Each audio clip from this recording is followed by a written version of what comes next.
We have an opportunity to speak with Eylon Levy, former Israeli government spokesman, following the October 7 Hamas brutal attack on civilians in Israel. Mr. Levy, thank you very much for coming on the program. Hello. A joy speaking with you today. Thank you for having me. Good to talk to you.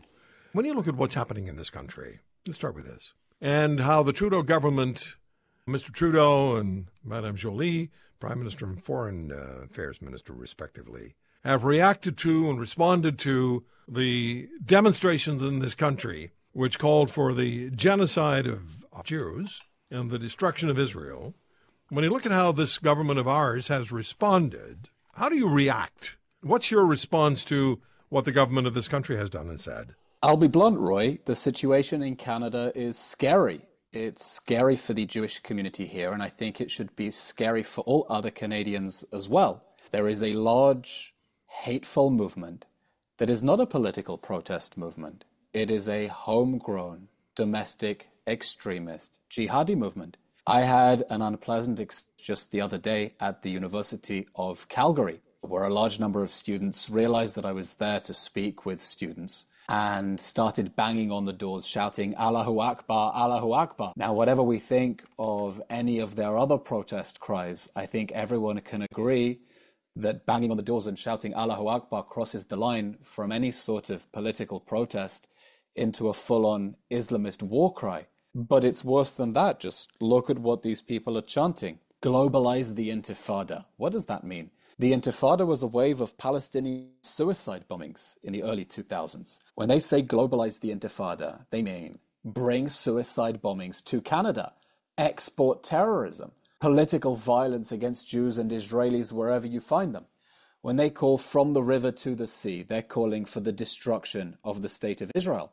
And I think that the Canadian government, Canada is an ally of Israel, Israel is an ally of Canada, and the Canadian government needs to start treating Israel like that and making it clear that there will be no tolerance for these hateful protests that are seeking to sow terrorism and chaos and destruction. And I've spoken to people who've expressed pain about how much disruption these protests have caused in shutting down roads and even shutting down the Toronto Pride Parade earlier this year.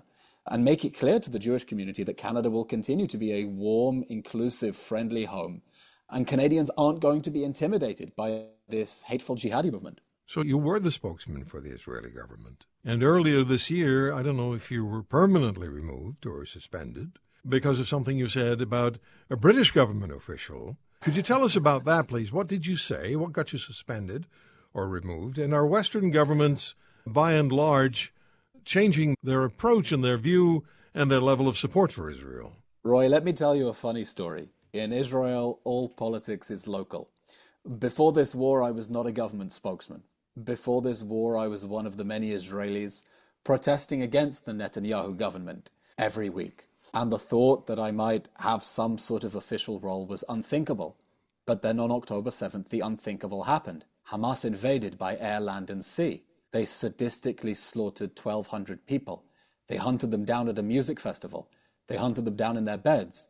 They abducted old ladies and babies and took them hostage into Gaza. And Israeli society said, we're putting everything to one side and we are mobilizing because this is a fight for our lives, for our homes, for our families, for our future. And I put my politics to one side and joined the war effort as a government spokesman because we said at that point, the only thing that matters is that we bring Hamas down and that we bring the hostages home. It's an only in Israel story that a former anti-government protester could become a spokesman for the government, but that tells you how united Israelis were around the goals of bringing down Hamas and bringing the hostages home. And eventually it was reported in Israeli media that the Prime Minister's wife had discovered that I was protesting against the government before the war and was trying to get me fired.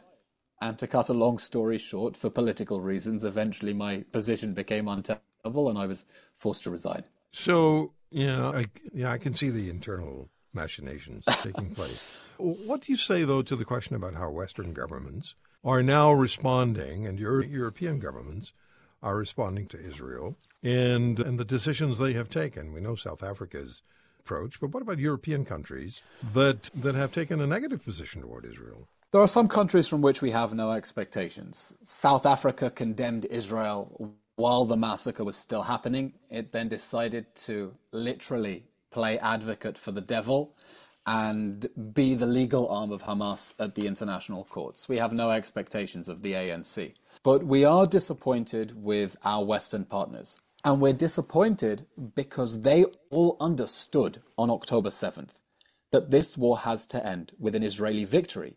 Israel defined victory as removing Hamas from power so it couldn't attack Israelis again and bringing back all the hostages. And at the beginning, Canada supported Israel.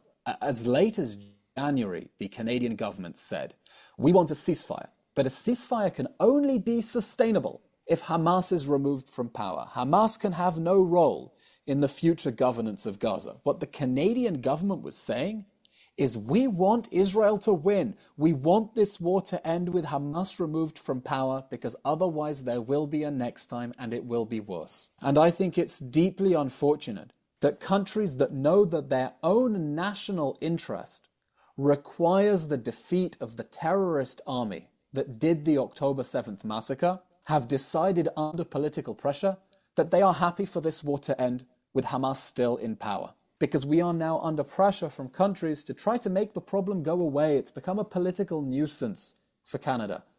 Now, we also want the war to end, but we need the threats to go away. We know that this war has to end with Hamas out of power and all the hostages home, or there will be a next time and it will be worse. And you know why it'll be worse? It'll be worse because Hamas will think that the Canadian government will step in to save it from the wars that it starts. Just look at Hamas's strategy.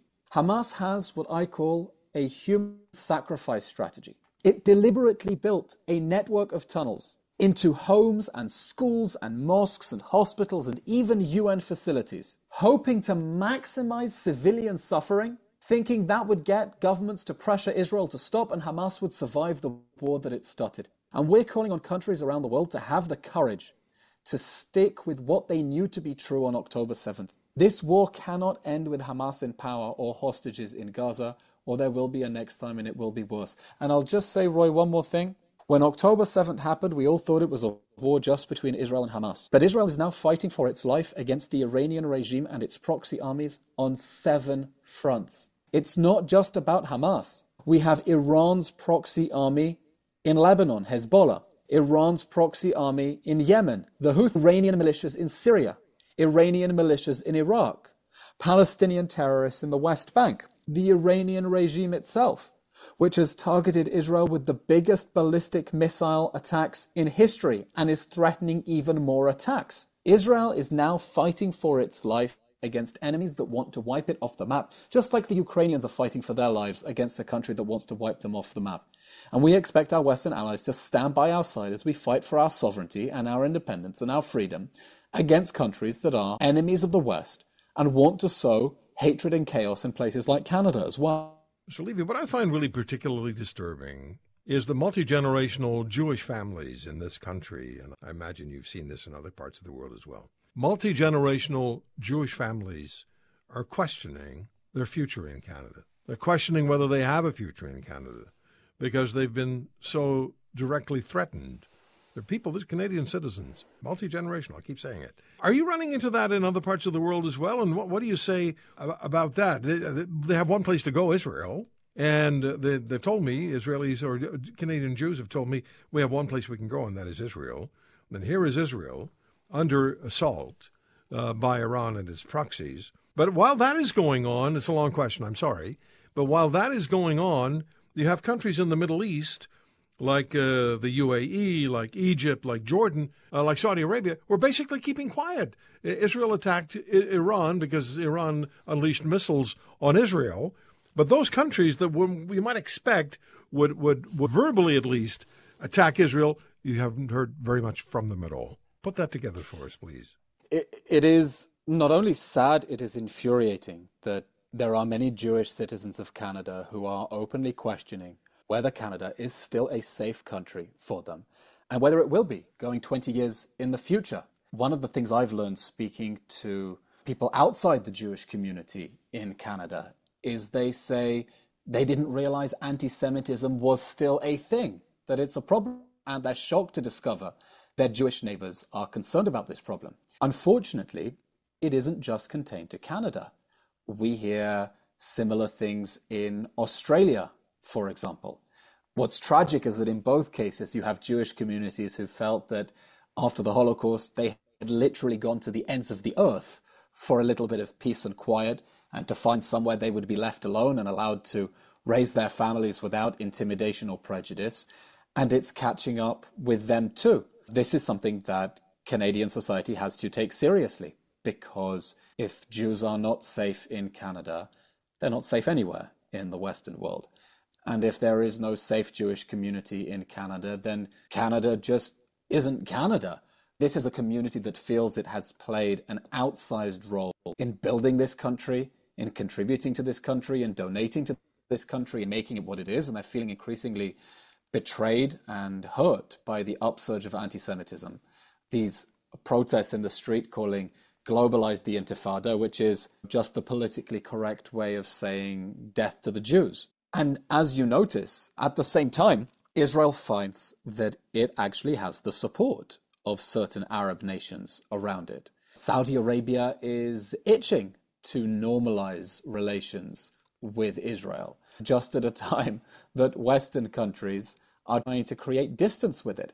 And that's because they understand that Israel isn't part of the problem in the Middle East, it's part of the solution. They understand that Israel is not their enemy, that Israel is a vibrant democracy, not that all the Arab countries care about that, but also a thriving high-tech center, and that working with it will countries and their economies and will be good for them.